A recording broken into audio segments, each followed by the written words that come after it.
Sometimes the people we love the most, the ones we trust the most, can disappoint us in ways we could never imagine. This is exactly where I find myself now.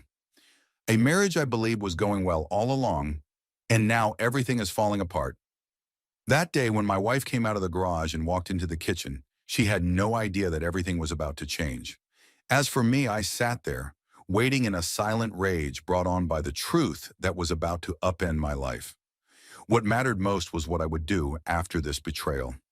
Before diving into my story, if you don't want your life to be turned upside down like mine, subscribe to my channel to learn real lessons from the real stories we share every day just like mine. Also, share your thoughts about the shocking truths I've experienced in the comments, and please show your support by liking my video. Now that you've subscribed, let's dive into my story.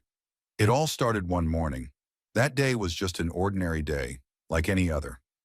I was watching my wife, Veronica, get ready for work. I had noticed that she had been acting rushed, irritable, and a bit anxious in the mornings for days. At first, I didn't pay much attention to it. Maybe she was having issues at work or something else was going on. But I had this feeling inside, a sense of unease that I couldn't quite explain. Small signs, overlooked details. Over time, I began to notice that there was a change in Veronica's behavior. She was spending more time on her phone, quickly reading messages and hiding them. And when she saw me, her expression would change, growing tense.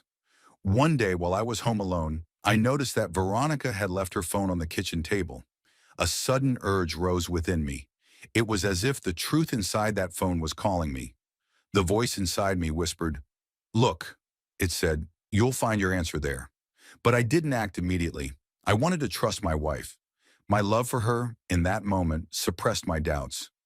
As days passed, this unease started to grow.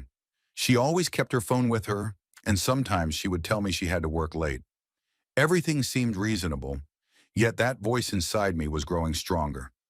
She had started mentioning a man named Greg, someone she worked with. At first it seemed like just a work relationship, but as Veronica talked about Greg more frequently, I began to feel uneasy about this man's presence in our lives. Still, I wanted to trust myself. I wanted to trust my wife. But once doubt creeps in, it's impossible to stop it. Eventually, the moment came.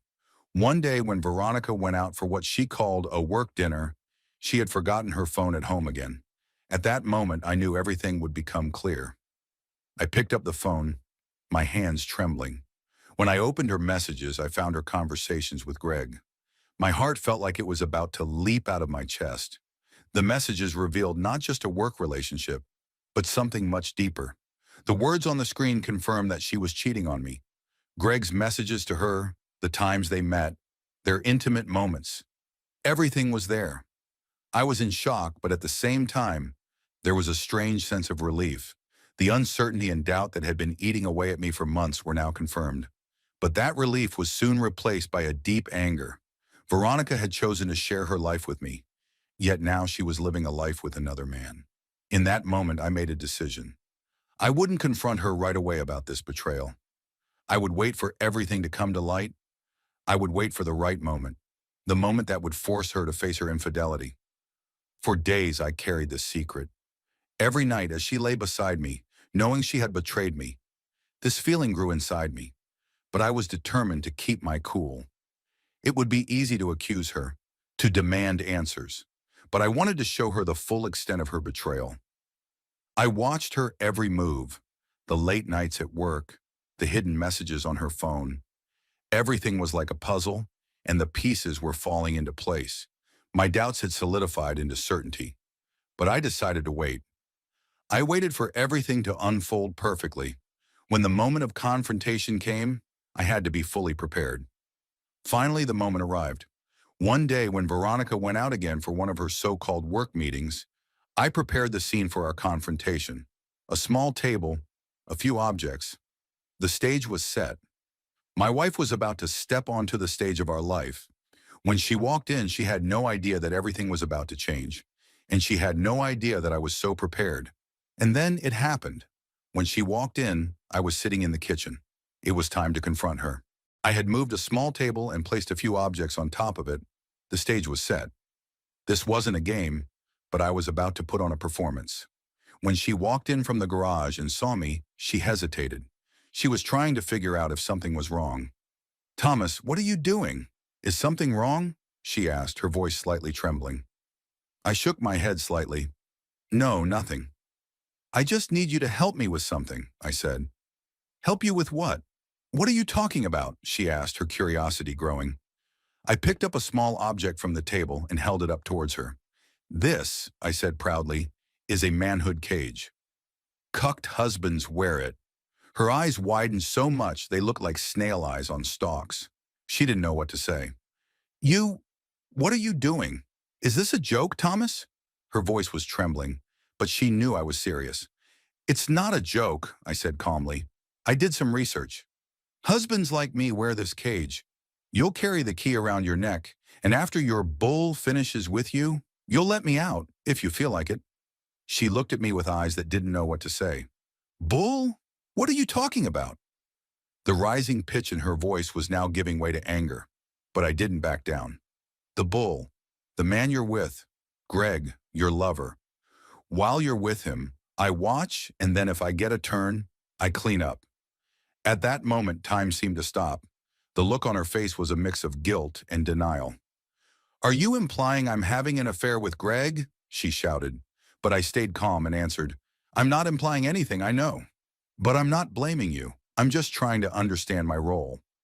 She took a step forward, grabbed the cage out of my hand, and threw it into the laundry room. "Stop this," she shouted. But I only looked at the cage with a pained expression. "If you didn't like the cage, why didn't you say so earlier? We could have tried a different model," I said sarcastically. Finally, I confronted her with the truth. "Do you wonder when it first happened?" I asked. She swallowed, waiting. "February 11th, 7:44 p.m. Today is March 15th, and it's now 5:40 p.m. I can tell you the exact minute, if you'd like." Her mouth hung open, and she couldn't say a word. "Why didn't you say anything?" she asked finally. "What difference would it have made?" I replied coldly. "You expected me to argue? To say, 'Veronica, why did you cheat on me?' Do I need to know why? No, I don't, because I already know the reason. You're a sociopath." Those words seemed to break the last of her resistance. Tears began to stream down her face, but they meant nothing to me. "How could you say that? I'm your wife. I thought you loved me." "This isn't about love," I replied. "I used to love you, but now I only feel pain.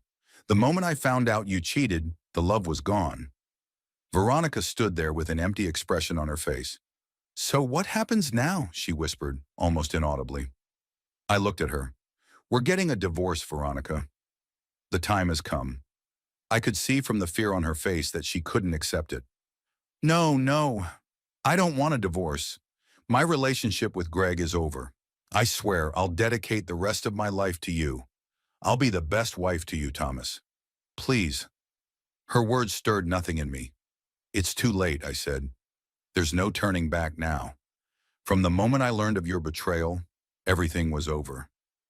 At that moment, I felt Veronica trying to hold on to me one last time. She pressed her body against me, her eyes filled with fear and desperation. But it was too late to piece together the broken parts inside me. Love had been replaced with emptiness. In the following days, I watched as Veronica tried everything to win me back. She cooked meals, tried to get my attention at home, but the emptiness inside me made her every action meaningless. The day she opened the door and saw the towering man standing there, the look of horror on her face is something I'll never forget. "Veronica Brown, these papers are for you," the man said coldly.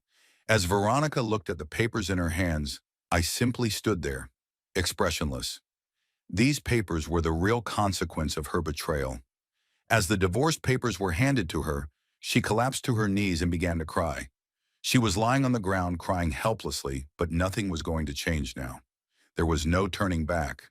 The day I learned of her betrayal, all the love I had for her had disappeared. That night, I remember giving her one last chance, but that chance didn't erase the past. Her tears didn't make up for what she had done. We had already played the final scene of our life together. There was nothing left to do but watch the divorce process unfold. Veronica had done everything she could, but her betrayal had irreversibly changed everything. And on that day, when I sat in the kitchen and showed her that manhood cage, I already knew everything was over.